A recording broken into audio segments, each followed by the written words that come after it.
If you got an iPhone for Christmas, or if you've had one for years and haven't written on it, I don't want to hear any more excuses. None of this about you having a great idea, but you're out, you're at work, you're driving. Okay, maybe driving road safety. Okay, accept that one, but you can't write down this great idea. Well, yes, you can. Now you can, and actually, you can even do it when you're driving because you have an iPhone. Hello, I'm William Gallagher, and this is 58 Keys, which, as ever, as always, is for writers. Writers like you and me who use and who write on, well, Macs and iPads, but particularly today, iPhones. Do subscribe because we have, well, subscribe, like, patronize, all of that, because we have so much to talk about, including this. Actually, you and me just appreciate this for a moment. Bernie Taupin, who wrote all of Elton John's hits, says that he once had this idea for opening lines of a song. It was Rocket Man. Could actually talk to you about how Kate Bush's version of that is so much better than Elton John's, but that's possibly another issue. Anyway, Taupin had this idea, had the idea for the opening lines. That's what's key. He says that he thought of them while he was driving somewhere, and says that all he could do was keep repeating them to himself until he got there and was able to write them down on something. This is very pre-iPhone days. Imagine having to repeat a couple of lines of something like that for apparently 2 hours. And then stop imagining it because you never have to anymore because you have an iPhone. And actually, what I really want to talk to you about is physically writing on the iPhone. That's what I prefer. Let's handle Bernie Taupin's problem first. Hey, Iris, take a note. As long as your iPhone is near you when you say that, and as long as you substitute Iris for a certain very similar other word, well, you can then dictate what it is you want to write and what you want to remember. That's it. When you shut up, the iPhone will show you the note on its screen, but of course you're driving, so you won't be looking. And I suppose actually, yeah, okay, fair enough. That can mean it'll be wrong in some way. But these days, dictation's amazing now. And at worst, you'll get the gist, won't you? And one thing about that, if your iPhone is plugged into your car, I use CarPlay and the maps things, you'll see Siri react on your CarPlay screen, I mean Iris. You won't be shown the text you've written, though. Of course you won't. There are many, many ways to write by dictation on your iPhone, but if you are able to take the time to write a lot, I offer that there are ways to do it by typing instead. If you really have just got your iPhone, let me just point out that it's already got Apple Pages on it. Or if for some reason it isn't pre-installed, well, Apple's word processor is available for free right now on the App Store. You can just go get it. Or you could go get one of 11 billion other apps for writing on. And actually, it doesn't matter for this. They all work the same way as far as typing on your iPhone goes. Starting with this. And this works on all iPhones without you doing anything to set it up. When you are in any app where you can write, the iPhone automatically displays this keyboard. If you want numbers or punctuation, though, you have to tap on the little button labeled 1, 2, 3. And actually, depending on what you want, you may then have to also tap again on another button. But fortunately, most of what you want most of the time is here on this second level. So you tap the 1, 2, 3 button, tap the number or the symbol that you want, tap the ABC button to go back to the regular letters, except no. Do this instead. On the regular letters, tap and hold on that 1, 2, 3 button and then slide your finger to the number or the symbol you want and then let go. That symbol or digit, whatever it is typed for you, and you are back with the regular letters. No tapping to go into something, and then no tapping to come back out either. Related to it, then, there's this, which is amazing, but does take some setting up. Only once, though. Go to Settings on your iPhone, choose General, and then Keyboard, and scroll on down. Actually, you could take a look here at all the options along the way. For instance, there's a one-handed keyboard option, which might be particularly useful to you if you have a large iPhone and quite small hands. But What I want to be certain that you know about is way on down there. It's the option called slide to type. It might actually already be turned on. I don't know what the default is, but if it isn't, turn it on. And then come back out of settings, go into any writing app on the iPhone, and instead of tapping each individual letter, slide your finger around the keyboard. The iPhone quite brilliantly figures out what you are most likely to be trying to type, and it types that for you. You do have to take just a tiny beat pause between words, which I've genuinely found sometimes throws my rhythm off. And it's as if the iPhone treats each word it creates as like a single letter.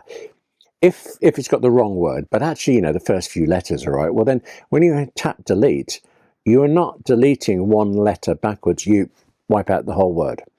As it turns out, it's easier for you to just carry on typing. Type the next word or words, and then when you're ready, once the word that the iPhone has inserted is not the most recent word, well then it is treated as a series of letters, just as if you really typed it yourself. So you can go back to it and you can remove a couple of letters, you can change things around, which brings me to this. Fixing mistakes or changing your mind on something. Press and hold on the space bar of your iPhone's on-screen keyboard, and after a moment, the whole thing changes into like a trackpad. You can move the cursor around just by sliding your finger over where the keys are. Let go when it's where you want, and then just delete or type as you need.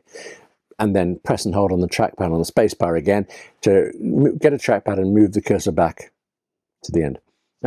You can also just tap where you want to change something. Tap once and you insert the cursor at that point, and that can be handy. It can be quicker than the trackpad sliding about, but you will so often be one or two letters out, or maybe one or two words, or whole lines out. But still, tap once, there goes your cursor. Tap twice instead, and you select the whole word under your finger. Just once or twice, and I cannot fathom why. I found that doing that selects two words instead of one. Just cannot see why, but occasionally. But then instead of once or twice tapping, tap 3 times now, and then you've selected the entire paragraph.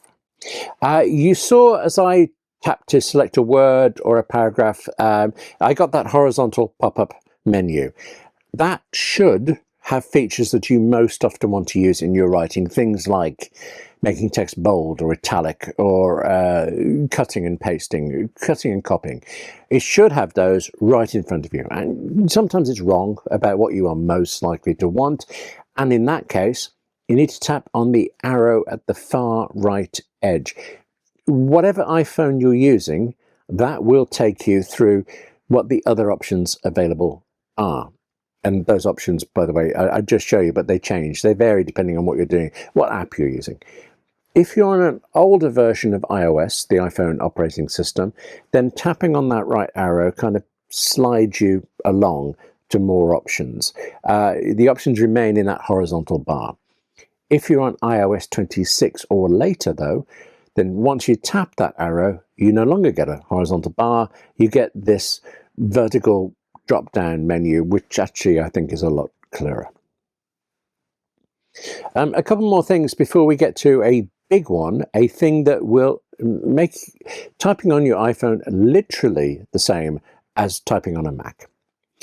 You saw how pressing and holding on the on-screen keyboard does all those various things. Well, it also does this.